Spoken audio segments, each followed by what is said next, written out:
It was about 8 weeks ago, and we were putting together the preparations for the Geneva Motor Show. And we were talking with Elon and said, okay, we're going to be in Europe. We should go visit some other places and say hello to customers. And I said, where would you like to go? And in typical Elon style,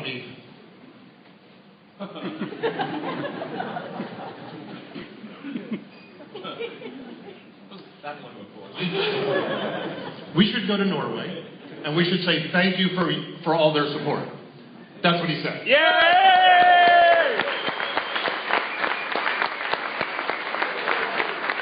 So we set up a schedule, and where else would you like to go? So there were 3 other countries we were going to go to as well. So it was great. So we had this whole thing planned, and we're going to go to Geneva, and we're going to go somewhere before Geneva, and then somewhere after Geneva. And then along came a rocket launch. And it was like, well, can't leave as soon as we were going to leave. So then afterwards, he's got to go back to Texas to do some stuff on Friday, so we had to cut that out as well. So we didn't have any time before, we didn't have any time after. So we had to cut everything out. And I said, we can only go to one place, Elon, where would you like to go? Didn't think for a second. Let's go to Norway. That's what he said. Let's go to Norway. Let's say thank you for the support of Norway. So, ladies and gentlemen, the only place Elon Musk wants to be tonight is right here with you. Elon, all yours.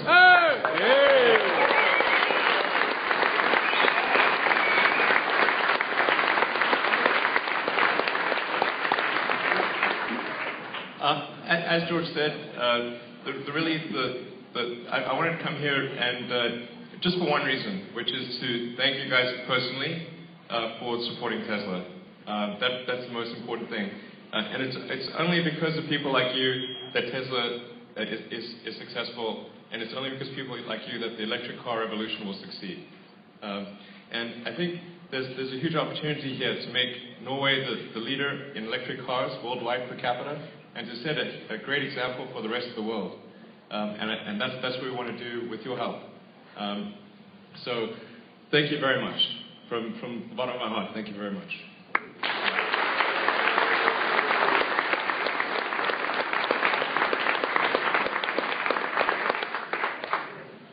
So obviously, Tesla is a small company, and we don't really have like a marketing budget or big advertising budget. In fact, we don't have any advertising budget.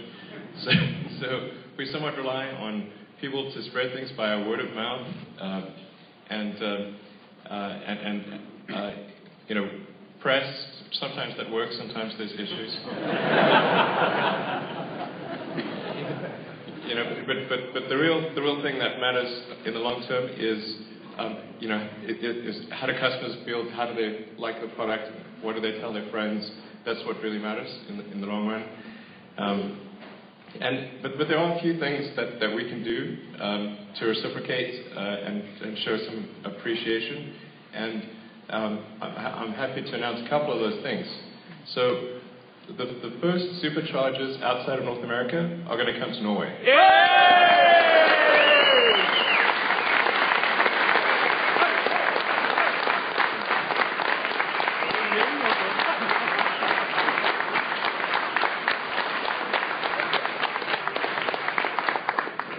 And so we're going to prioritize covering the Oslo, Bergen, Trondheim area, and also the trips to Stockholm. And as in the US, the Supercharger, the cost of using the Supercharger will be zero.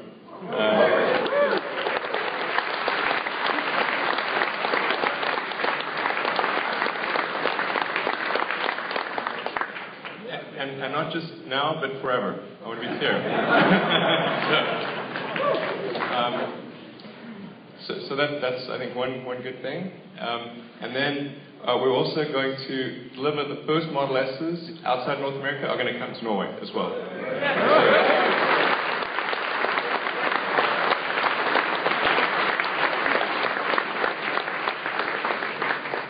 Now you may be wondering, okay, when is that? We're planning to start production in June, and then the first deliveries would occur in July. And we're going to really shift quite a significant portion of our mix to European deliveries, as I said, prioritizing Norway, and so that's when you should expect to start receiving cars. Anyone that's already put down a reservation for the Model S, which I think is probably most people in the room, you should receive your cars this year. If you have any friends that you think might want to buy a Model S, it's important for them to put down a reservation fairly soon. Right now, I think if you put down a reservation, you'd receive your car in Norway in probably the October timeframe, or if you're a new reservation. But in a few months, we will be sold out for the year. So if you know someone that wants to get their car this year, then you should just let them know. If they don't mind getting their car next year, then it's no problem. But I think they're going to want their car this year. So those are we're trying to think of, okay, well, what good things can we do to reciprocate? And those are the two of the things that we thought would be good. And then, of course, coming here in person to just show appreciation. And stores, and so stores and service centers will be obviously we've got one here in Oslo. You're in it, but we're going to establish one in Bergen and one in Trondheim. So that's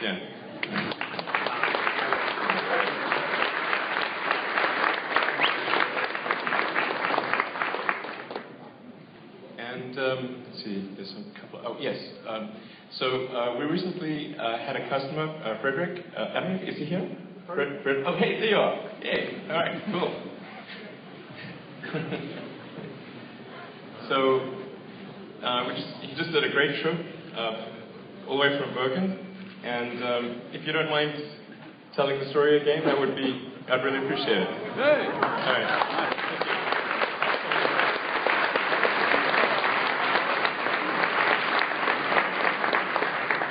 Now we drive from Bergen yesterday, and it's quite a nice car. Thank you. I had to admit something to you. All right. The cat's out of the bag. Yeah, I crashed your car. Okay. But not the S. Okay. It was your Roadster. Right. In California. All right. And I parked in front of Schwarzenegger's climate conference, and Tommy Blair driving into your car. Don't let Tony Blair. No. But you have something to wait for. It's really, really fun. And we drive from Bergen to Geilo, and we had 100 kilometers left. And we drive through cold weather, -7, -8. It was slush on the road, it was winter condition, and it's fun. And then I drove with Teddy Håkonsen. I had to pick him up and drive him to the Arctic Challenge happening this week, down from Geilo, and we had trouble this morning. The garage door didn't want to go up. But the car was okay. And I think that it's never, ever that anyone can talk about an electrical car as a second car. This is going to be the first car. If we had been fully charged in Bergen and in Geilo, we was a little bit busy, so we didn't charge it fully. We had to have 250 kilometers left when we come to Oslo. And that's an advantage when you come to a new city, that you can drive around in it.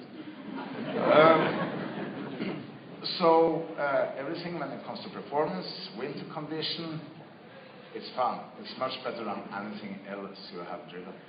So I'm very, very happy to have been in connection with Tesla for so many years. And in a way, when I was driving from Bergen to Oslo, I was thinking, the future is here today.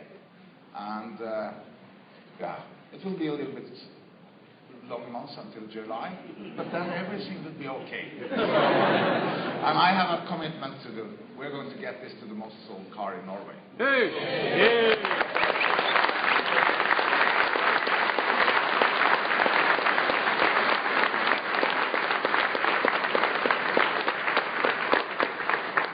So I really appreciate Frederick taking it upon himself to do the drive and tell the story. Because it is important for people to know, does the car work in winter? Does it work over the mountains? Does it work in snow and rain and all these different conditions? And is it still comfortable to drive? And so that's sort of testimonies like that are really important. I call Washington Post.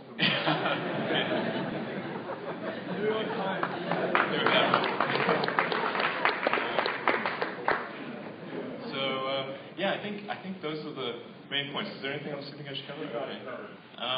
You know, if people would like to sort of ask me questions, you may need to yell a bit, but I'm happy to sort of address a few questions if you have any. When did you decide on the color of the car? In what way? Right. Well, actually, if you go online, I'm not sure what is the configurator. We're inviting in sequence order in Europe still. Okay. We've gone through 200. Do you want to join me on stage? Okay, I can answer the question.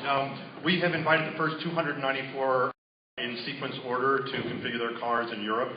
We'll do about another 100 this week, and then we'll probably skip a week and do another 100. And then we're just going to start doing another 100 every single week, and then it'll actually go faster than that.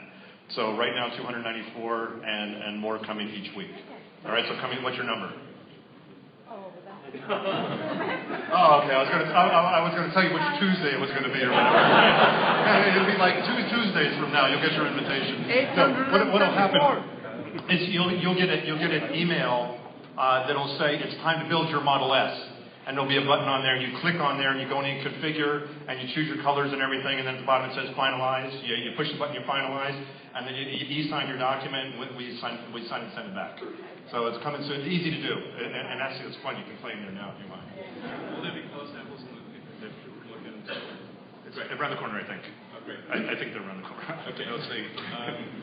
There'll certainly be, if the color samples, the paint color samples aren't here today, they will certainly be here very soon. Well, they are there. Oh, great. Okay. Why is there a difference between the S model, where colors are concerned, and the model which isn't S? Sorry, which one? The signature model. Oh, yeah. Why is there a difference in color? Well, with the signature, we wanted to offer some. Sorry, yeah, good question. I'll repeat the question. So the question is, why are the colors different? Why is there a difference in the signature versus the regular production? And we wanted to just offer a few things that were unique in the signature edition. So the sort of special red of the signature edition is uniquely available there. And just essentially to offer a few special things in addition to the signature cars being the first ones that are delivered. And the white interior is also signature only. And the graphics also, you know, it says signature in various places and that kind of thing. So, yeah. Are you aware that you have to put in the DAB radio standard for the audio system? Is that which standard? Instead of FM radio? Oh, okay. We're shutting down the FM radio in Norway. Okay. So we need you to check out that digital radio. Is that we have European standard, yeah. Okay. Then yes, absolutely. I wasn't sure if it was called the question is, will we be able to receive the European standard DAB radio? The answer is yes. Yeah.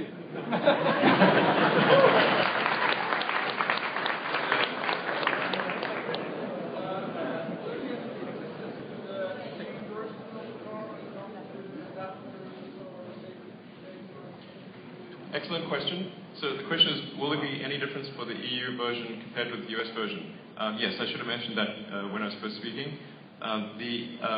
We're developing a new charger for the European version. It's actually better than the charger that's in the American version because it's a three-phase, natural three-phase charger.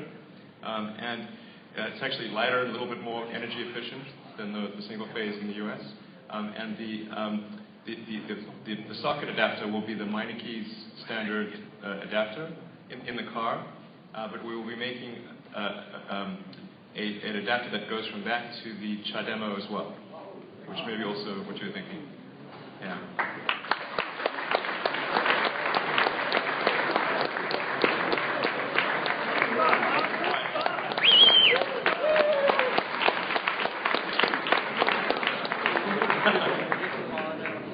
The most popular.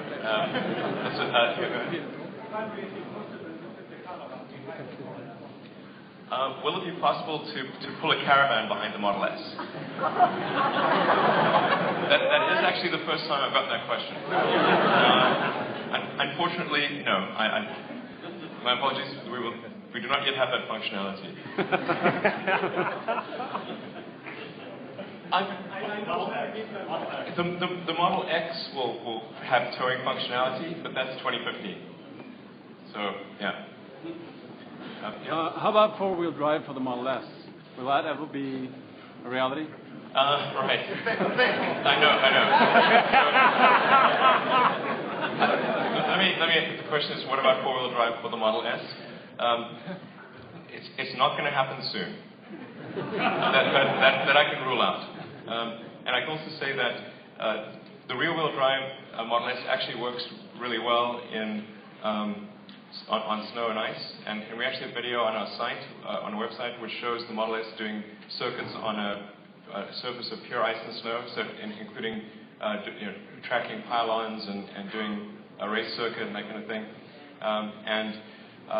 So we spent a lot of effort making sure we have very good traction control, and in fact, I'd say it's way better than what you'd normally expect from a two-wheel drive car. And it's because we have much greater precision with the motor, with an electric motor than with a gasoline engine. So we adjust the torque on the rear wheels every millisecond and measure the speed on the front wheels, and we never let the rear wheels go faster than the front wheels. So it's a really high, super responsive traction control, and it feels really good actually on ice and snow. So I wouldn't worry about it. If you're thinking like maybe you need the four-wheel drive, I mean, unless you're going to go off-road, I would say probably not. Yeah. How many Superchargers will you roll out this year in Norway? Yeah, absolutely. So the question is, how many Superchargers will we roll out this year in Norway? I'm not sure of the exact number, but it's probably at least 4, and it may be more than that. So as I said, we want to cover the ability to go Oslo, Bergen, Trondheim, and also Stockholm. So that's going to be we'll do what's necessary to be able to travel those routes with reasonable convenience. Can you turn off traction control for some winter fun? You can turn off traction control. Awesome. You might have more fun than you realize. Because the car has enormous power. There's some YouTube videos. Yeah. There's some YouTube videos out there with traction control off. It'll show you how powerful the car actually is. I mean, it just smokes. Yeah. The car just sort of sits there, and it'll just smoke. Right. And it's awesome. You can literally burn the rubber right off the tires with if you take the traction control off. Yeah. So exercise with caution. Approved. That's, yeah. When it comes to range in the wintertime, what would the battery do during it's cold and etc.? Yeah. Increase on 10%, or what are we talking about? Yeah. Absolutely. So the question is, what is the range impact when it's cold? What can you reasonably expect?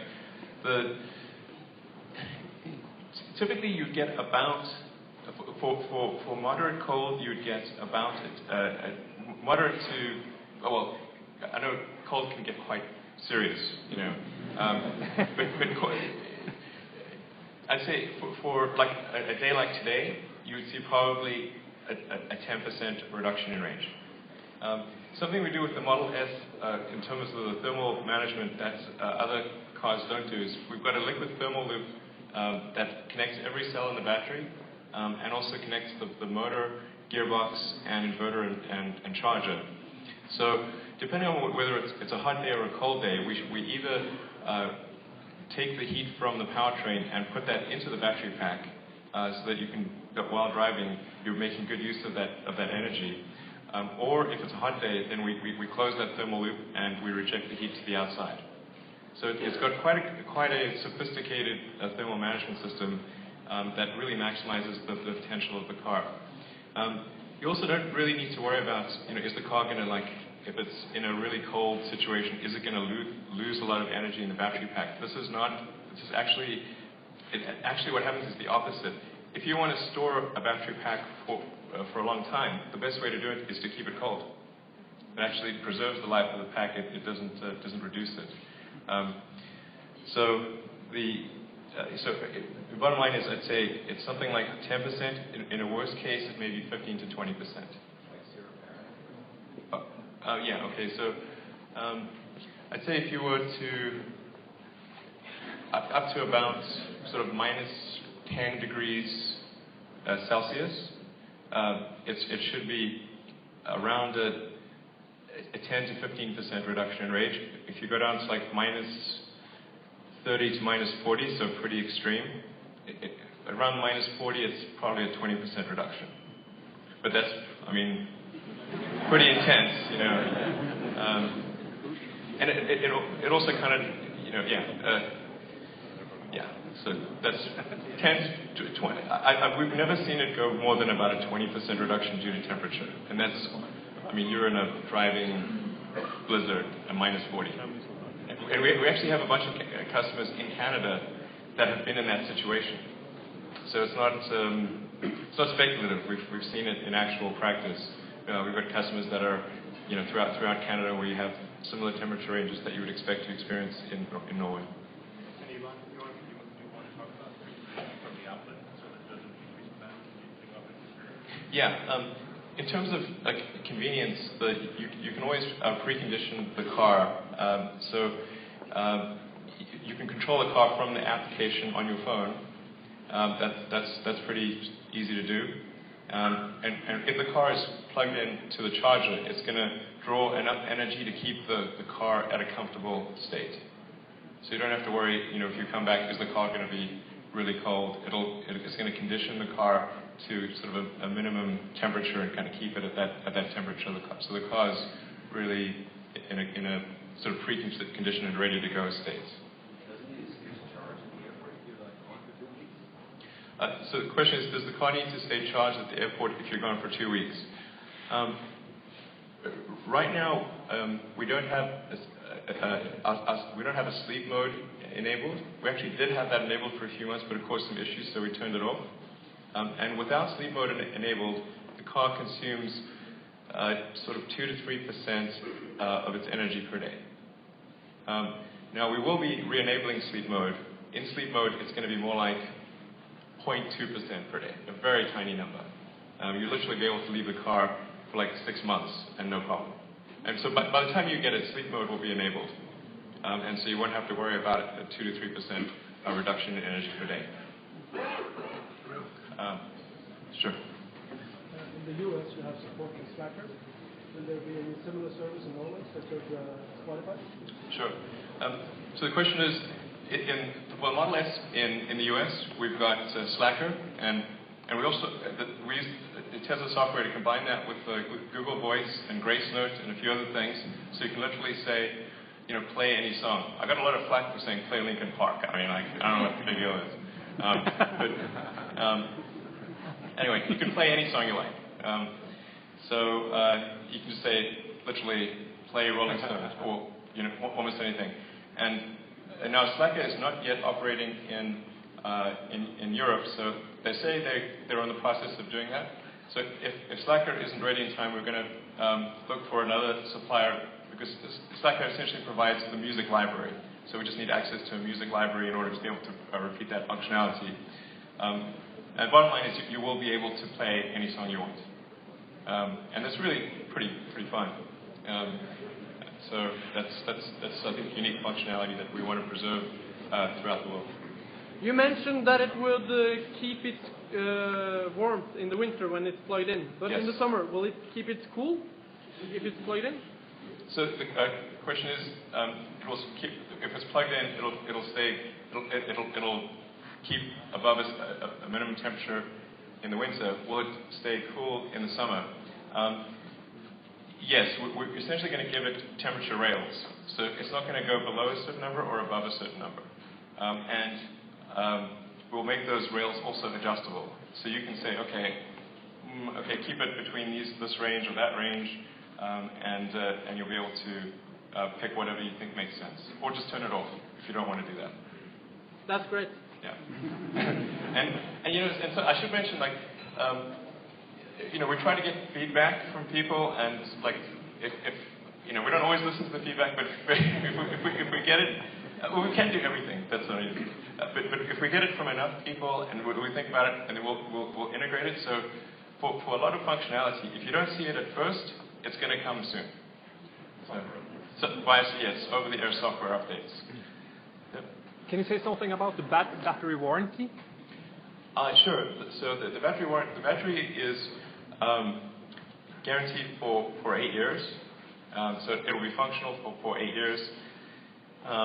Depending on how heavy the use will be, that will affect the capacity of the pack over time. But our goal is that even after 10 years, the car is still, the pack still has a meaningful amount of energy. And in our cycling of the pack in the lab, we've gotten upwards of 300,000 miles, or 500,000 kilometers out of a single pack. But the degradation is affected by how much you drive the car. There's a slight impact if you charge to maximum very frequently. But actually, I tell people, like, if you want to charge to maximum all the time, it's no problem. It's not going to void the warranty. But generally, unless you need to charge to maximum, there's not, it's better to not do it. Also, if you do charge to maximum, there's no place to dump the energy for regen braking, so the car will feel different if you charge to maximum, because it can't put the energy back into the pack. So the car is not quite as efficient if you do charge to max. Yeah.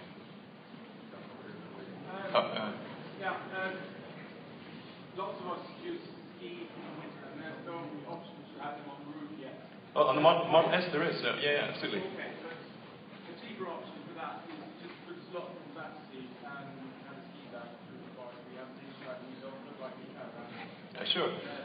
Actually, if you... That would, sorry, I don't think that would cost much in the production, but you could charge, say, $1,000 and... Right. Sure, I guess all the... $1,000, you heard it. For a hole in the seat? For a hole in the seat. Sounds like a good deal. So the car does have a split back seat, so it's got a 2/3, 1/3 split on the back seat. So actually, you only have to give up one seat on the back if you want to put skis or a snowboard or anything, which is about the same thing as if we had a hole, through the middle. You still give up one seat, except it's, on the side in our case, but it's in the middle in other cars. But the same number of seat functionality, exists. And you will have the skis on the driver? No, on the passenger. Right. This is a good thought to bring in a debacle heater for Norwegian conditions to heat up the gas.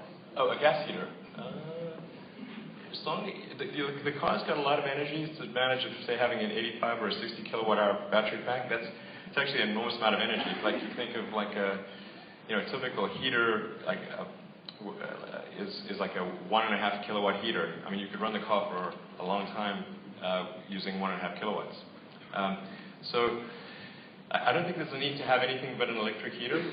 And the onboard heating element has the ability to go up to 6 kilowatts, which it does basically initially, and then it drops the energy usage down as the cabin temperature gets to where it needs to be. So no, it should be fine with just electrical heating.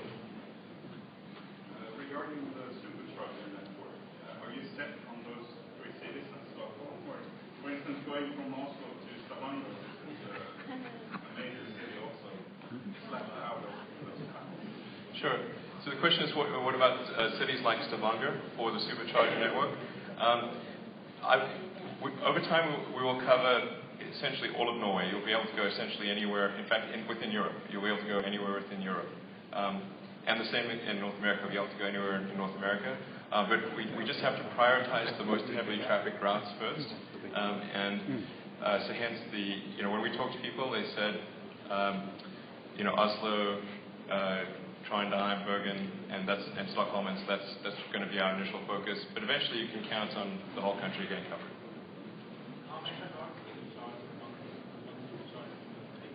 Okay.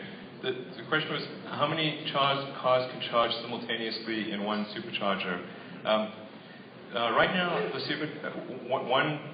one stack of charge electronics can access 2 parking bays, but we're working on an improved version that will be able to access 3 parking bays. And then what we do is we put multiple superchargers.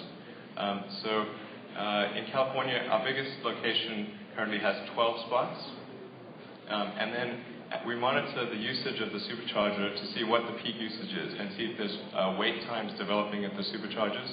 And then as we see the usage pattern, we increase the number of parking spots and the number of supercharger stacks at a particular location.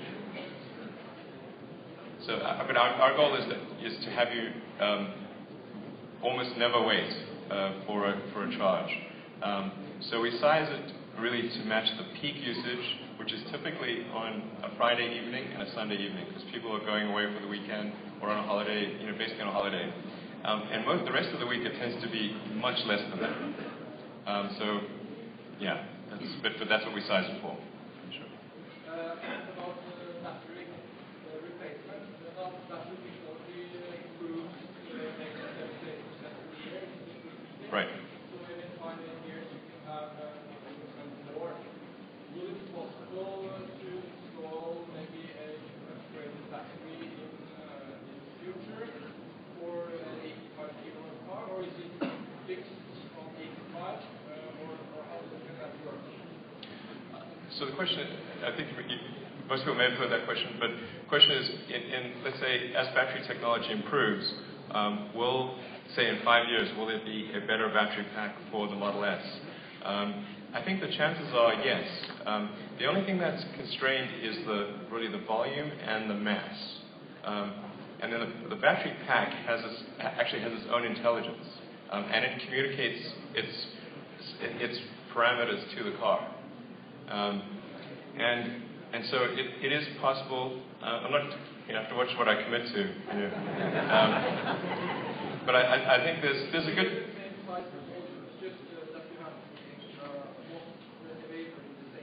Yes. In principle, you could have a. Yes. So, question is, if we say we're able to get 120 kilowatt hours in the same mass and volume, could the car handle it? And the answer is yes. The architecture for the Model S is a generation beyond the Roadster in that because the Model S, the battery pack has its own brain, effectively, its own processor. Whereas in the Roadster, it's really integrated with the car, and the brain is on the car side. So by having sort of the intelligence on the pack side and on the car side, it's possible to switch out different pack energies. Yep. Sure. Roaming, going to Europe. One thing is driving around in Norway. Right. People have a plan, big plan, people have what about going to Europe? There we have probably European roaming. Right. So the question is, what about roaming, cellular roaming through Europe? So our goal with connectivity is not to make any money. So we just price whatever the best deal we can get for customers is, and it's just basically a cost pass through for us.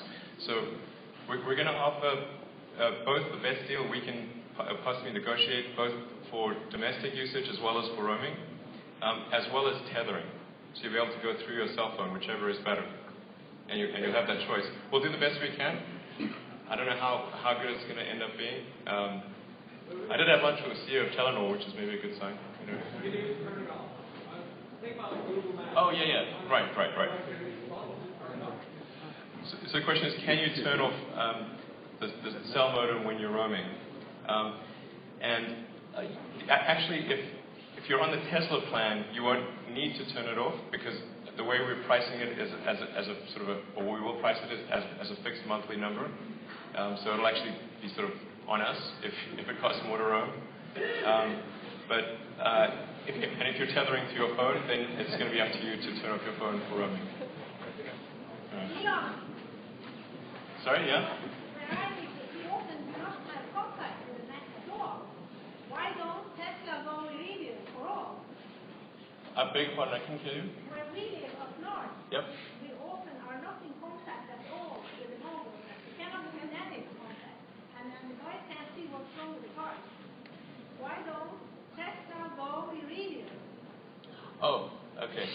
Got it. So the question is, why doesn't Tesla use the Iridium satellite network? And so today the Iridium network has very low data connectivity. But I should, on the good news side, say that the SpaceX, this other company, we will actually be launching the next generation of Iridium satellites starting in 2015. So probably by the end of 2016, there will be a vastly improved Iridium satellite network, and that would be definitely worth considering adding Iridium connectivity at that point. There will also, I should mention, be Wi-Fi capability. So there's a Wi-Fi chip in the car, but we haven't yet turned it on because we want to make sure it works really well when we do turn it on. Wi-Fi is actually quite a big pain in the neck. But it will get turned on. In fact, by the time you get your cars, probably the Wi-Fi will be working. And what we want to do with Wi-Fi then is pre-cache songs and Google Maps and that kind of thing when we have a high bandwidth connection. And then of course we'll still have offline navigation. So even if you're not connected, you still have navigation capability. For the prepaid charger, how much volt will it be able to deliver on 230 volts? Much of Norway has 230 volts. What will be so on 330 volts? 200. Oh, 230 volts. Oh, yeah. The charger is actually capable of dealing with a range of voltage. In fact, in most places, even if the spec says 220 volts or 240 volts, it's really a range of voltage that if you actually measure it at the socket, it can be a pretty big range, like all the way from like just over 200 volts to 250 volts. It's actually quite a big range. So 230 volts is not a problem for the charger to handle. Yeah, but how many watts per hour maybe? Oh, what's the charge rate? What's the charge rate? Okay. Does it need to be lower than on 440 or something? Yeah, so the charge rate is a function of the voltage and the amperage. And so the onboard chargers for the Model S, if you have a single charger, it's a 10 kilowatt charger. And if you have the twin charger, it's a 20 kilowatt charger. So let's say you're at 230 volts, the 10 kilowatt charger would be at sort of the 40 amp level, and the 20 kilowatt charger would be at roughly the 80 amp level. If you have 80 amperage, then you will actually be able to access 20 kilowatt charger, even on 230. Yes, so if you have sort of the standard voltage of 230 and then you have an 80 amp connection, that's what's needed to achieve a roughly 20 kilowatt charge rate, as long as you have both chargers in the car. And then for the Supercharger, it's actually a high power bypassed shunt directly to the battery pack. Yeah. So actually, in fact, it's maybe worth emphasizing that because sometimes there's been some confusion, like what does the twin charger do in the car versus supercharging? And they're actually two very different things. There's the onboard charger, and then you can double that with a twin charger, and that's taking AC current, AC voltage, and then there's the supercharger, which is taking a direct. You're basically mainlining it to the pack. So it's just blasting massive amounts of power through a massive bypass relay to the pack. And in fact, we keep tuning the power level to be able to sort of safely increase the power at which the supercharger can function. So right now the supercharger, we've dialed it up to about 94 kilowatts, but we're hoping to get as high as 120 kilowatts. Yeah? What kind of charge rate can we expect with the supercharger in, for example, Okay, so the question is, what kind of rate can you expect from the supercharger at minus 10 degrees or minus 15 degrees Celsius? The supercharger will actually always be capable of outputting the same amount of power because it's in an insulated box and it's actually generating excess heat. So no matter what the output, it could be minus 40, the supercharger will always be capable of delivering that level of power. And as long as you don't have a cold-soaked pack, as long as the pack hasn't been sort of sitting in a parked car for a long time, the charge rate will actually be very rapid. So it'll be able to charge at the 100 kilowatt rate. Because the typical driving pattern would be you've driven somewhere and you've arrived at the supercharger. And when you do that, you actually will arrive with the pack being warm. And the pack will be able to receive power at a very high rate.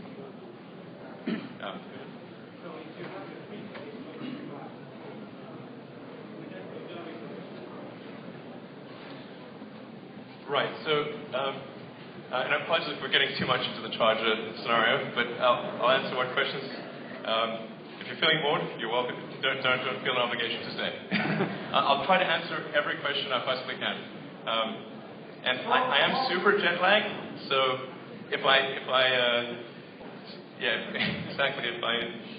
sound like I'm maybe not 100%, that's the reason. So the question is, so if you've got 32 amps of power at your house available to the car, three-phase, and presumably at 230 volts approximately, then you'll be charging at a little below 10 kilowatts. So you'll be at sort of maybe the 8 or 9 kilowatt level. Because roughly 40 kilowatts is where you get to the, in that range, because it's going to vary depending upon how much voltage you get. I'm getting quite technical here. But essentially, if you have a 32 amp feed, then you're going to get at most 10 kilowatts. If you have sort of a 70 amp to 80 amp feed, then you're going to get 20 kilowatts.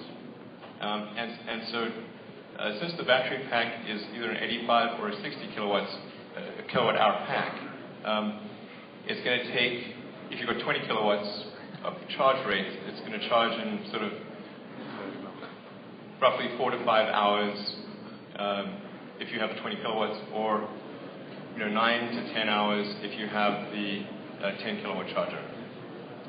It sounds like we may be getting into sort of overly. Somebody ask a question that you think everyone in the room wants to know the answer to. Somebody ask a rocket question. Or anything, yeah. Is it going to be possible to override the automatic suspension? In Norway, we don't have flat roads. Right. As you may have noticed. So is it possible to override the ride height of the air suspension? And the answer is yes. You can manually set the ride height from the touchscreen interface. Will it stay that way at speed? Right now, the car automatically lowers at speed. And the presumption, which may be an incorrect presumption, is that if you're doing 120 kilometers an hour, you're probably not doing it on a bumpy road.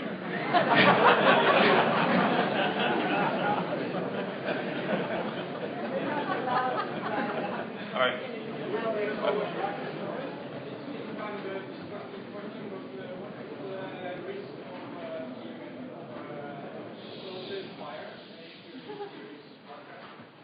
Okay, so question is, what is the risk of an explosion or fire if you're in a serious car crash?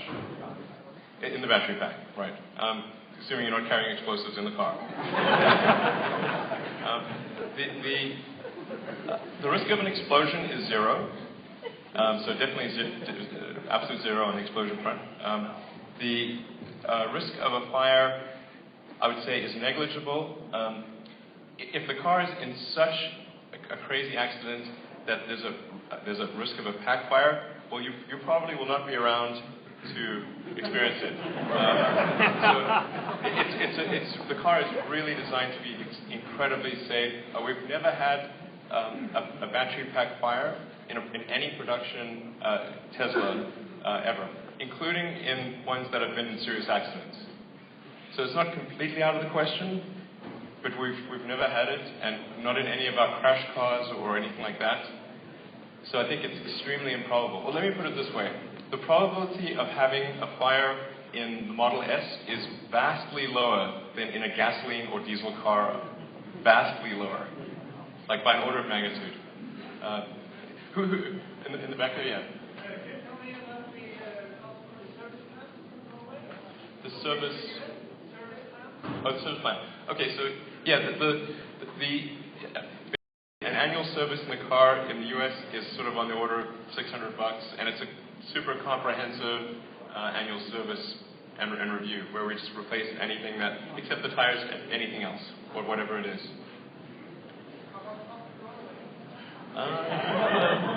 It's right about 4 times that.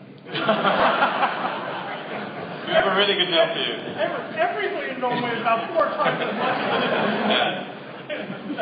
We haven't priced. But just like with the car, yeah. it's going to be comparable. I mean, we didn't blow. I mean, the thing about what we did with the car here, we did not in any way take advantage of what we could have done with the car here because of incentives and stuff. We did not do that. We just took and said, hey, this is how much it's going to cost to ship it. This is how much it costs for duties and just stuff like that. And that was the price. We're going to do the same thing with service. Exactly.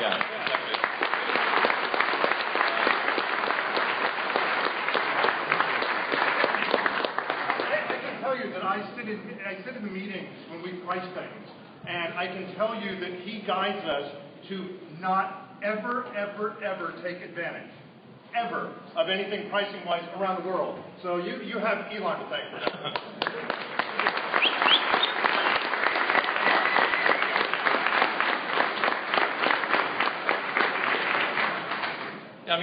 Essentially, what we're trying to do is say, put ourselves in the position of a customer and say, okay, what's the right thing? If I were a customer, what would I think is the right thing to do? And so that is a general principle. Like it always seemed to me like wrong if manufacturers would, price according to what a car could get in a country, and everyone can figure that out. It's like there's the internet, so you know it's happening, and it just doesn't feel right. So our goal, our objective, we may not always succeed in this, is only to make the same amount of money in any car, no matter where it is in the world. So. Yeah, I have a question with the Model X. Have you tried to open the doors when there's a lot of snow on the roof? So the question is, the Model X, what happens when there's a lot of snow on the roof? Right. I would recommend wiping it off.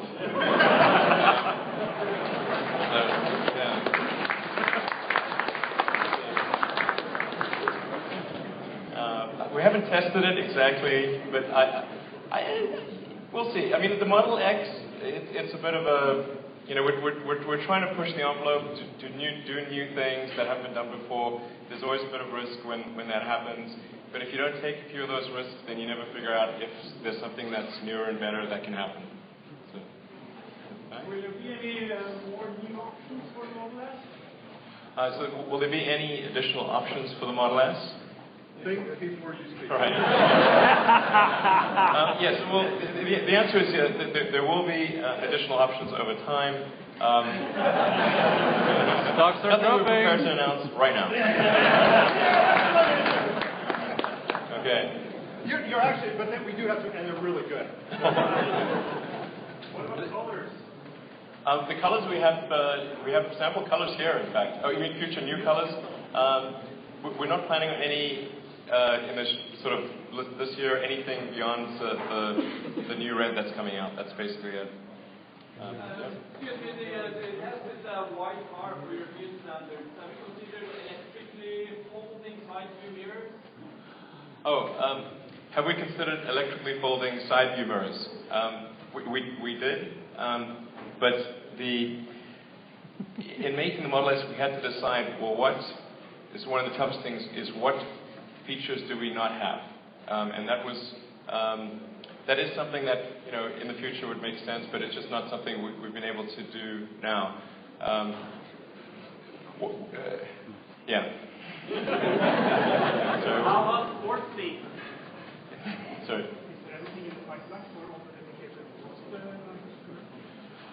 So the question is there anything in the pipeline for all the dedicated Roadster drivers?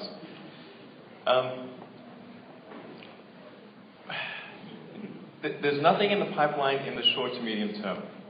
Once we feel really solid, with Model S, because we have to prioritize our resources, and we need to make sure we stay on time for European deliveries and make sure any quality issues are addressed, make sure the car can be produced profitably and all that sort of stuff. We need to take care of all of those things.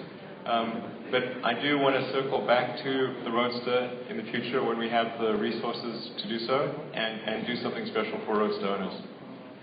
So, all right. We're going to take 2 more questions. All right, two more. Do you use headlight washers in Norway? Headlight washers, wow.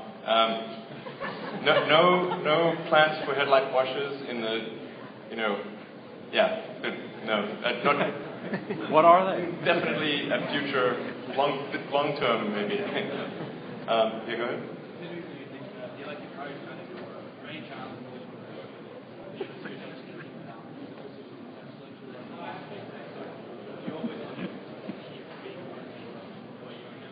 Sure. So the question is, do I think that I'll step down from Tesla at some point and just work on SpaceX or rockets? As far into the future as I can imagine, I expect to be with Tesla. So no plans for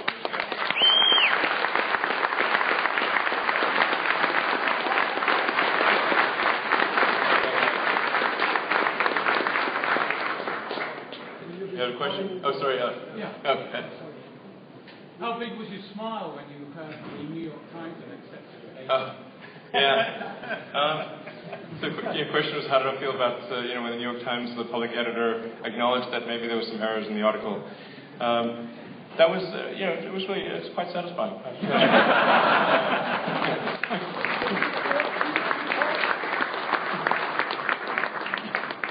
You're supporting the European ISO standard for charging. We do expect to support all major standards in Europe and North America. So the answer is yes. I don't know the specifics of that particular item, but I can say the general principle is to support all major standards. Yeah. All right. So thank you all for coming. Really appreciate it. As I mentioned, the main reason I came here is just to say thank you to all you guys for supporting Tesla. The only reason that Tesla is going to succeed and that the electric vehicle revolution will happen is because of people like you. So thank you very much.